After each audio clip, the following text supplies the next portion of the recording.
And let's go over to Western New York, where there is an awesome fan base in Bills Mafia, which they did not look good yesterday. They lost 27-10. That game, after that surgical first drive by Joe Burrow to start the game in 7-0, I was like, oh boy, this is going to be a tough one for Buffalo. Mm-hmm.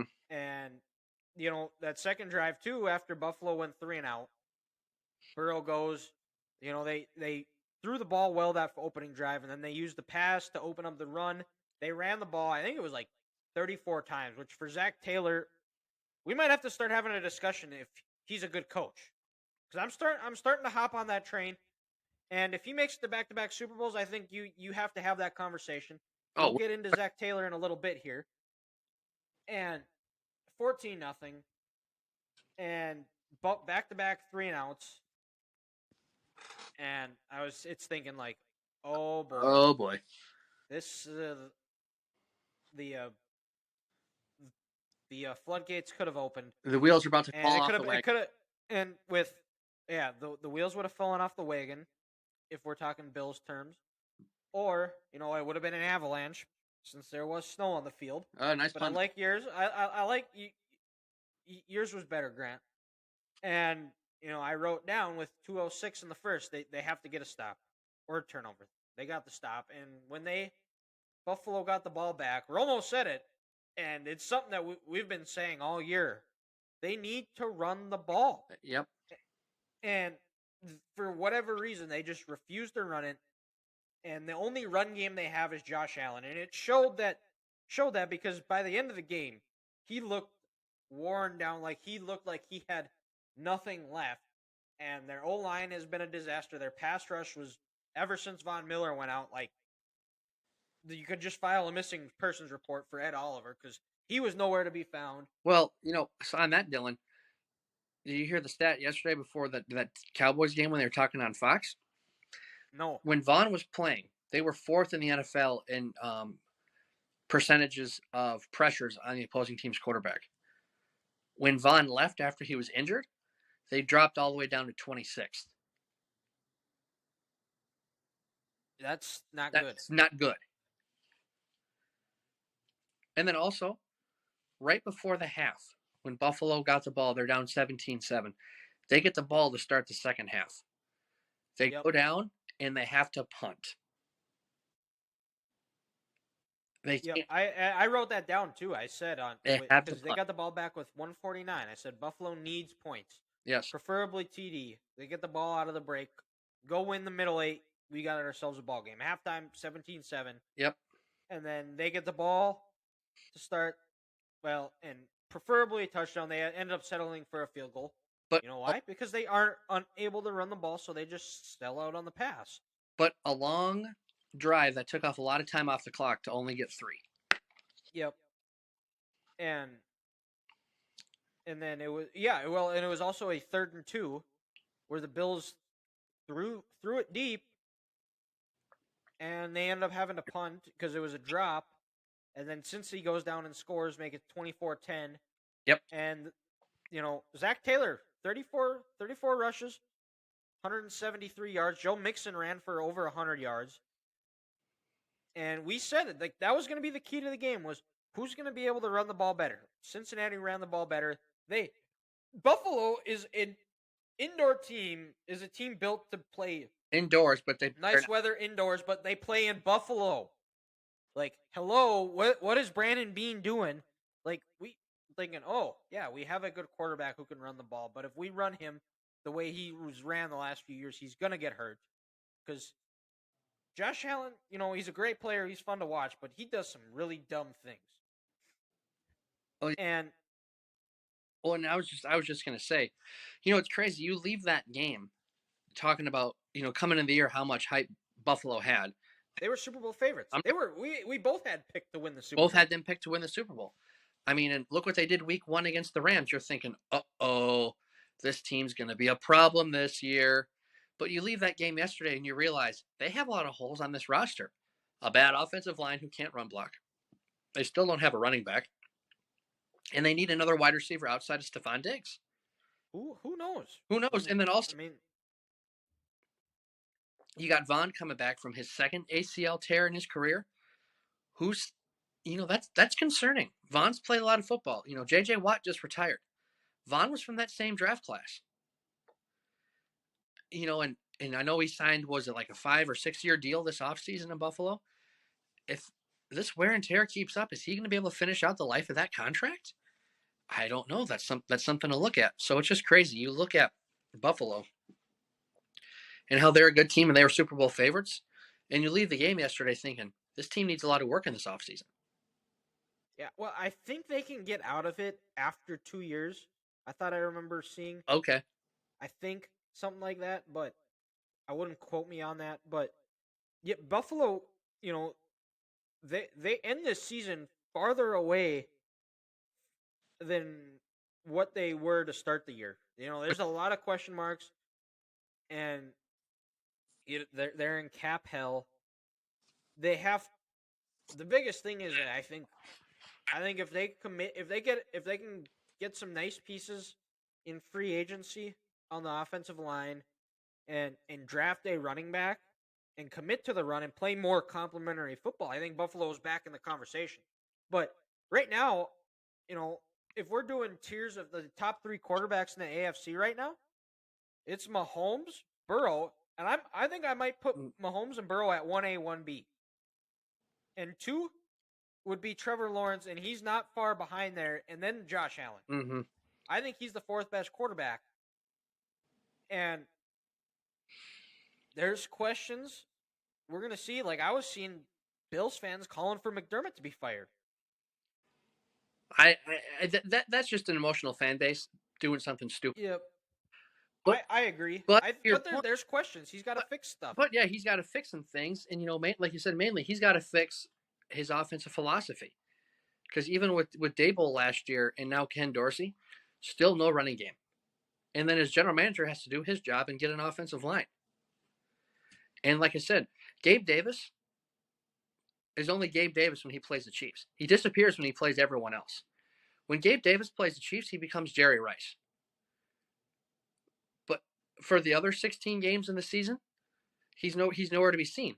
And you can't consistently have Stephon Diggs having over 110 catches, leading your team, and Dawson Knox playing well towards the end of this year, and expect to win football games. You can win the AFC East, but you're not beating the Bengals, Jaguars, or Chiefs.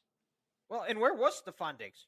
I mean, he was nowhere to be found at Or the to be end of the found. game. 4 catches for 35 yards. And I gotta understand his frustration too, because I mean, you go look, Jacksonville. They let Travis Kelce go 14 catches for 98 yards. Yeah. It's And look what Jamar Chase did yesterday. yep. But Yeah. enough of me bashing Buffalo. Call me crazy. Everyone thought Buffalo was probably going to win this game last week because Cincinnati was down 3 starters on the offensive line. In a weird way, maybe that was the best thing that ever happened to them, because then Zach Taylor said, "You know what? We don't trust these guys to pass rush for Joe. So what are we going to do? We're going to let him go forward. We're going to let him run block. We're going to let him do what offensive linemen want to do." And that was the difference in the game. Like what Romo said in the second half, if Buffalo doesn't get a turnover or some weird sort of play, they're going to have a hard time coming back, because if you're getting your ass kicked in the first half, what makes me think you're going to switch that and not get your ass kicked in the second half? Not a damn thing. And Cincinnati, they just relied on that running game. They were leaning, and they just physically dominated Buffalo all day. And it was a beautiful sight to see. It was, and like we said earlier, we were teasing earlier the discussion. Zach Taylor, I think, is a good coach. I think he's established a culture. They have an identity. Joe Burrow is Joe Shiesty, and what he does after every game, where he goes to a bar in Cincinnati and dedicates delivers a game ball to him. That is cool. That's buying into the city. That is building a culture, which is such a huge part of having of being a good football team, and it's why they're playing in the AFC Championship for a second year in a row. And then also, maybe it's a good thing Mike Brown was a cheapskate and didn't want to fire Zach Taylor after the 2020 season, because whatever he said that he was going to do, they've been doing it these last 2 years. There was people calling for his head oh, this is the head coach to have for Joe Burrow. He can't succeed in this league. He's running the Sean McVay offense with no concepts of his own. He's in over his head. He only got the job because of the former coach he worked for. Well, right now that's looking like a lot of people are eating some crow right now. Myself included, and I think you as well. Absolutely. Because we said when we did our NFL preview, I think we both picked the Ravens to win the North. Well, I and it was because we I didn't picked, trust Zach Taylor. I picked the Bengals because I believe in. Oh, did you? I did, and I thought the new offensive line would get it going, but I didn't have him anywhere near the top of the AFC. Yeah. I kind of like some people. I thought last year's Super Bowl run was maybe a 1-year thing. Like Joe's going to put up crazy stats. Cincinnati's going to compete in a division, but they're going to be like a divisional round team. They're never going to get back to this sustained success. And boy, was I wrong. Yeah. Well, and I mean, it would just look at the Bengals' history, but one guy can change the fortune of a franchise, and that's Joe Burrow, where he has that confidence about him of the Globo Gym Purple Cobras, which in the movie obviously didn't work out for them, but that's the right attitude to have. Is we're better than you and we know it. Absolutely. And they show it. They went right into Buffalo. They didn't care that they were on the road. They embraced it. And give me guys like that aren't afraid to go on the road. Well, feed off that negative energy and enjoy hearing a silent crowd more than a crowd erupt. and why would Cincinnati be afraid to play on the road? Last year they won at Tennessee and at Kansas City. So this wasn't new territory for them. No. They're used to being road warriors, and also, let's not forget how good this Bengals defense is playing over their last 9 games. They're a top 5 unit in the NFL. Yeah, their pass rush is really good. They've got good linebackers. Von Bell's playing really well. Dax Hill had a couple nice plays. A really nice piece. Couple nice plays yesterday he made there in the end zone. I mean, this Cincinnati team is looking sharp.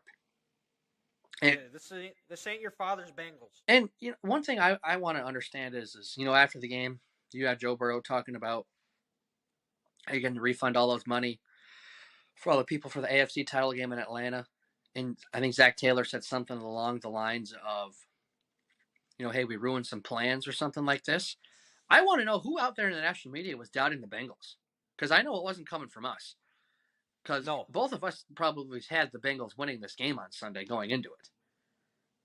I know. I think I had the Bill. I think I had the Bills winning a close one because they were at home. But I know I picked after that first drive. I was like, yeah, this isn't gonna be the Bills' day. I mean, in my pick'ems this year, I had the Bengals winning this game.